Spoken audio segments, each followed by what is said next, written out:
আসসালামু আলাইকুম ওরহমতুল্লাহ। Welcome to my channel. সম্মানিত মুসলিম ভাই বোনেরা, আজ আমি আপনাদের সাথে আলোচনা করব যাহাদের দোয়া আল্লাহর দরবারে কবুল হয়। যাদের দোয়া আল্লাহর দরবারে কবুল হয় তারা কারা, সে সম্পর্কে আজকে আলোচনা করব। যে ব্যক্তিদের দোয়া আল্লাহর দরবারে অবশ্যই কবুল হয়, এক নম্বর হচ্ছে মজলুমের দোয়া। মজলুম হচ্ছে যতক্ষণ পর্যন্ত সে জালেমের উপর তাহার জুলুমের প্রতিশোধ গ্রহণ না করিবে। যে তার উপর জুলুম করিতেছে সেই জুলুমের প্রতিশোধ না গ্রহণ করিবে ততক্ষণ পর্যন্ত সেই মজলুম ব্যক্তির দোয়া আল্লাহর দরবারে কবুল হয়। ২ নম্বর হচ্ছে আল্লাহর রাস্তায় জিহাদকারী মুজাহিদ ব্যক্তির দোয়া, যতক্ষণ পর্যন্ত সে জিহাদে লিপ্ত থাকিবে। ৩ নম্বর হচ্ছে হাজি লোকের দোয়া, হজের পর তাহার নিজ গৃহে ফিরিয়ে আসা পর্যন্ত।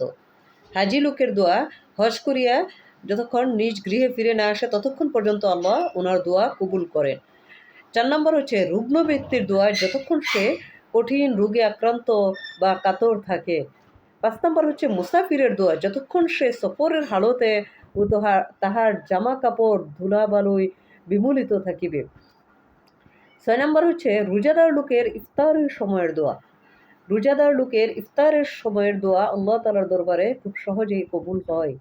৭ নম্বর হচ্ছে ন্যায় বিচারক হাকিমের দোয়া, বিশেষত কোনো মামলায় যখন সে সুবিচার করে সেই ন্যায় বিচারক হাকিমের দোয়া আল্লাহর দরবারে খুব সহজেই কবুল হয়। ৮ নম্বর হচ্ছে প্রতিশোধ গ্রহণের ক্ষমতা থাকা সত্ত্বেও যে অন্যের অপরাধ খুব সহজেই ক্ষমা করিয়া দেয়, তাহার দোয়া আল্লাহর দরবারে খুব সহজেই কবুল হয়। ৯ নম্বর হচ্ছে পিতামাতার সেই দোয়া যাহা সন্তানের সেবা যত্নে বা ব্যবহারে খুশি হইয়া তাহারা তার সন্তানদের জন্য দোয়া করেন, সেই দোয়া আল্লাহর দরবারে খুব সহজেই কবুল হয়। ১০ নম্বর হচ্ছে অনুপস্থিত লোকের দোয়া, অর্থাৎ কোনো অনুপস্থিত লোকের জন্য গায়েবানাভাবে দোয়া করা। অনুপস্থিত লোকের জন্য গায়েবানাভাবে দোয়া করে সেই দোয়া আল্লাহর দরবারে খুব সহজেই কবুল হয়। আপনারা আশা করি ভিডিওটি দেখবেন এবং বুঝার চেষ্টা করবেন, বুঝে সে অনুযায়ী আমল করার চেষ্টা করবেন, আর ভিডিওটি অন্যদের মাঝে শেয়ার করে দিবেন যাতে সবাই ভিডিওটি দেখতে পারে। আসসালামু আলাইকুম ওয়া রাহমাতুল্লাহ।